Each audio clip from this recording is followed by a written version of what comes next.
നമ്മളൊക്കെ പെട്ടെന്ന് ചില തീരുമാനങ്ങൾ എടുക്കും ചില വിഷയത്തിൽ. എന്നാൽ അങ്ങനെ പെട്ടെന്നെടുക്കുന്ന തീരുമാനങ്ങൾ എടുക്കുന്ന അതേ വേഗതയിൽ തന്നെ, അതായത് തീരുമാനമെടുക്കുന്ന അതേ വേഗതയിൽ തന്നെ മാറിപ്പോകാനുള്ള സാധ്യതയുണ്ട്.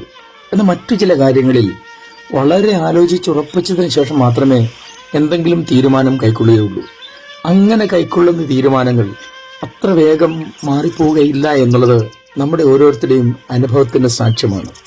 എത്ര അസാധ്യമെന്ന് നമ്മുടെ മനസ്സ് മന്ത്രിക്കുന്ന കാര്യമാണെങ്കിലും ഉറച്ച തീരുമാനത്തോടെ, കഠിനമായ അധ്വാനത്തോടെ, പ്രാർത്ഥനയിൽ സമർപ്പിക്കപ്പെട്ട വിഷയമാണ് അതെങ്കിൽ തീർച്ചയായിട്ടും അത് നിറവേറ്റപ്പെടുക തന്നെ ചെയ്യും. കാരണം നമ്മുടെ ഏത് ഉദ്യമം പരാജയപ്പെട്ടാലും പ്രാർത്ഥന പരാജയപ്പെടുകയില്ല. അതിന് ഏതെങ്കിലും ഒരു മറുപടി ദൈവത്തിൽ നിന്നും ലഭിക്കുക തന്നെ ചെയ്യും. ഏതെങ്കിലും എന്ന് പറയുന്നതിൽ തെറ്റിദ്ധരിക്കരുത്, ഉചിതമായത് എന്ന് തന്നെ വിചാരിച്ചോളൂ. ഉചിതമായ മറുപടി തന്നെ ദൈവം നൽകുമെന്നുള്ളതിന് യാതൊരു സംശയവും വേണ്ട. നിങ്ങൾക്ക് ഒരു വിജയം ആശംസിക്കുകയും ഇന്നും നമുക്ക് യേശുവിനോടുകൂടെ യാത്ര തുടരുകയും ചില നിമിഷങ്ങളിലെ തുടർ ധ്യാനത്തിനായി ഒരു വാക്യം വായിക്കുകയും ചെയ്യാം. അതിനായി ഫിലിപ്പ് ലേഖനം 4-ാം അധ്യായം 13-ാം വാക്യം വായിക്കട്ടെ.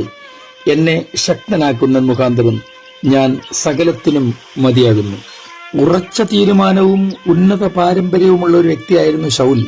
ന്യായപ്രമാണത്തിന്റെ ഒരു അക്ഷരം പോലും വ്യത്യാസപ്പെടുത്താതെ ജീവിതം നയിച്ചുകൊണ്ടിരുന്ന വ്യക്തി.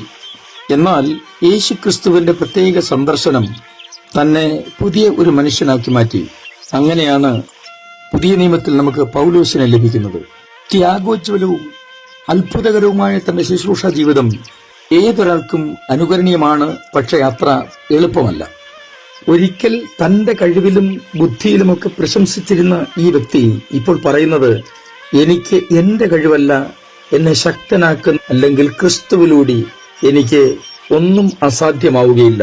നിങ്ങളോടും എനിക്ക് ഓർമ്മിപ്പിക്കുവാനുള്ളത്, ഏറ്റവും പ്രാധാന്യം അർഹിക്കുന്ന ഒരു കാര്യമെന്ന് പറയുന്നത്, നിങ്ങളുടെ ജീവിതത്തിലെ കഴിവുകൾ വേണ്ടെന്നല്ല, ബുദ്ധി വേണ്ടെന്നല്ല, ആലോചനകൾ വേണ്ടെന്നല്ല, ഇതെല്ലാം ദൈവത്തിന് വിട്ടുകൊടുത്തിട്ട് പൂർണ്ണമായ അധികാരം നിങ്ങളുടെ മേൽ ദൈവത്തിന് തന്നെ ആയിരിക്കുമെന്ന ഒരു പ്രതിബദ്ധത ദൈവവുമായി നിങ്ങൾക്കുണ്ടെങ്കിൽ തീർച്ചയായിട്ടും നിങ്ങൾക്കൊന്നും അസാധ്യമാവുകയില്ല. അമേരിക്കയുടെ കായിക ചരിത്രം പരിശോധിക്കുമ്പോൾ ഏറ്റവും മഹാന്മാരായ പ്രതിഭകളിൽ ഒരാളെ നമുക്ക് അവിടെ കാണാൻ കഴിയും. അദ്ദേഹത്തിന്റെ പേര് ജെസെ ഓവൻസ് എന്നാണ്. തീരെ ദരിദ്രമായ ഒരു നീഗ്രോ കുടുംബത്തിൽ ജനിച്ച ആളാണ് അദ്ദേഹം. കഷ്ടത എന്തെന്നും വിശപ്പ് എന്തെന്നും പട്ടിണി എന്തെന്നുമൊക്കെ നല്ലോണം അറിഞ്ഞാണ് അദ്ദേഹം വളർന്നത്. അതിസമ്പന്നതയും തീവ്രമായ കഷ്ടതയും ചിലപ്പോൾ ചില മനുഷ്യരെ ദൈവത്തിൽ നിന്ന് അകറ്റാറുണ്ട്. എന്നാൽ ഇവിടെ തീവ്രമായ കഷ്ടതയിൽ കൂടി കടന്നു പോകുമ്പോഴും തന്റെ മാതാപിതാക്കൾ അവരുടെ മക്കളെ ആത്മീയ സമ്പന്നതയിൽ വളർത്തുവാനാണ് പരിശീലിപ്പിച്ചത്. ഉറച്ച ദൈവവിശ്വാസികളായിരുന്നു തന്റെ മാതാപിതാക്കൾ. ജെസെ ഓവൻസിനോടുൾപ്പെടെ തന്റെ കുഞ്ഞുങ്ങളോട് മാതാപിതാക്കൾ കൊടുത്തിരുന്ന അതിപ്രധാനമായ ഉപദേശം ഇങ്ങനെയായിരുന്നു: എപ്പോഴും ദൈവവിശ്വാസിയായിരിക്കുക, അപ്പോൾ തന്നെ വിശ്വസ്തനായിരിക്കുക. ഇങ്ങനെയാണെങ്കിൽ അനുദിനം നീ ഉയർച്ചയുടെ പടികൾ ചവിട്ടിക്കയറും. ഇന്നും നമുക്കതൊന്ന് പരീക്ഷിക്കാവുന്ന കാര്യമാണ്. ഏതൊരു വ്യക്തി ദൈവത്തെ ആശ്രയിക്കുകയും ദൈവത്തെ പൂർണ്ണമായി വിശ്വസിക്കുകയും ചെയ്യുക, ആ വ്യക്തി വിശ്വസ്തനായിരിക്കുകയും ചെയ്യുമെങ്കിൽ തീർച്ചയായും ഉയർച്ച തന്നെ മാടി വിളിച്ചുകൊണ്ടേയിരിക്കും. ഒരിക്കലും തൻ പരാജയത്തിന്റെ പടുകുഴിയിലേക്ക് വീഴാൻ ദൈവം സമ്മതിക്കുകയില്ല. ഒരു ഉപവാസ പ്രാർത്ഥന നടന്നുകൊണ്ടിരിക്കെ അന്ന് ഒരു അതിഥി ഉണ്ടായിരുന്നു അവർക്ക് വേണ്ടി. അദ്ദേഹത്തിന് ഇങ്ങനെ ഒരു പേരാണ് ആദ്യമായി മനുഷ്യൻ അറിയുന്നത്. അതായത് ജീവനുള്ള മനുഷ്യരിൽ ഏറ്റവും വേഗതയേറിയ വ്യക്തി, ഇങ്ങനെയാണ് അദ്ദേഹത്തെ വിളിച്ചിരുന്നത്. അദ്ദേഹത്തിന്റെ ശരിയായ പേര് ചാർലി പാട്ടോക്ക് എന്നാണ്. കായിക രംഗത്ത് നിന്ന് വിരമിച്ച ശേഷം കുട്ടികളുടെ ഇടയിലുള്ള സുവിശേഷ പ്രവർത്തനത്തിൽ വ്യാപൃതനായിരുന്നു അദ്ദേഹം. തന്റെ മുമ്പിൽ വന്നിരുന്ന കുട്ടികളോട് അദ്ദേഹം ചോദിച്ച ഒരു ചോദ്യമുണ്ടായിരുന്നു. ഇങ്ങനെയാണ് അദ്ദേഹം ചോദിച്ചത്: നിങ്ങൾ ആരാണെന്ന് നിങ്ങൾക്ക് അറിയാമോ? നിങ്ങൾ ദൈവത്തിന്റെ അതുല്യമായ സൃഷ്ടിയും ദൈവത്തിന്റെ മക്കളുമാണ്.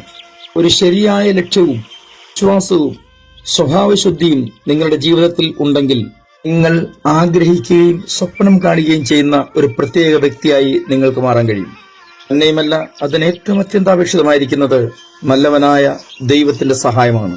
അതുകൂടി ഉണ്ടെങ്കിൽ നിങ്ങൾ ലക്ഷ്യസ്ഥാനത്തെത്തുന്നതിന് തടസ്സങ്ങളൊന്നും ഉണ്ടാവില്ല. പിന്നെ ജെസെ ഓവൻസ് എന്ന ഈ കുട്ടി ഈ വാക്കുകൾ ഒരു വെല്ലുവിളി പോലെ ഏറ്റെടുത്തു. പ്രസംഗമെല്ലാം കഴിഞ്ഞ് പാട്ടോക്ക് പോകുന്നതിന് മുമ്പ് കുട്ടി പാട്ടോക്കിന്റെ കരത്തിൽ പിടിച്ചിട്ട് ഇങ്ങനെ ചോദിച്ചു: എനിക്ക് ഒരു സ്വപ്നമുണ്ട്, അടുത്ത പാട്ടോക്കാകുവാൻ എനിക്ക് കഴിയുമോ? അതായത് ഏറ്റവും വേഗതയുള്ള വ്യക്തിയാകുവാൻ ആ ബാലനെ അനുഗ്രഹിച്ചയച്ച ഈ മനുഷ്യൻ പിന്നീട് മനസ്സിലാക്കുന്നത് ഈ ചെറിയ കുട്ടിയുടെ ആഗ്രഹത്തിനനുസരിച്ച് ദൈവം അവനെ വളർത്തിക്കൊണ്ടേയിരുന്നു. ഒടുവിൽ തന്റെ ആഗ്രഹം പോലെ തന്നെ കായിക രംഗത്തെ അത്യുജ്വല താരമായി ജസ്സെ ഉയർത്തപ്പെട്ടു. അപ്പോസ്തലനായ പൗലോസിനെ സകലത്തിനും മതിയാക്കി തീർത്തത് ദൈവമാണ്. വിശേഷം നിമിത്തം തനിക്ക് നേരിടേണ്ടി വന്ന സകല കഷ്ടങ്ങളും സഹിക്കുന്നതിന് ദൈവം തനിക്ക് കൃപ നൽകി. ഈ സന്ദേശം ശ്രവിക്കുന്ന നിങ്ങളോട് ഓരോരുത്തരോടും എനിക്ക് ഓർമ്മിപ്പിക്കുവാനുള്ളത്, ദൈവം നിങ്ങളെ ശക്തരാക്കും, പ്രാപ്തരാക്കും. നിങ്ങളുടെ ലക്ഷ്യങ്ങളിൽ ദൈവം നിങ്ങളെ എത്തിക്കുക തന്നെ ചെയ്യും. ഞാൻ നിങ്ങൾക്കൊണ്ട് പ്രാർത്ഥിക്കുന്നു.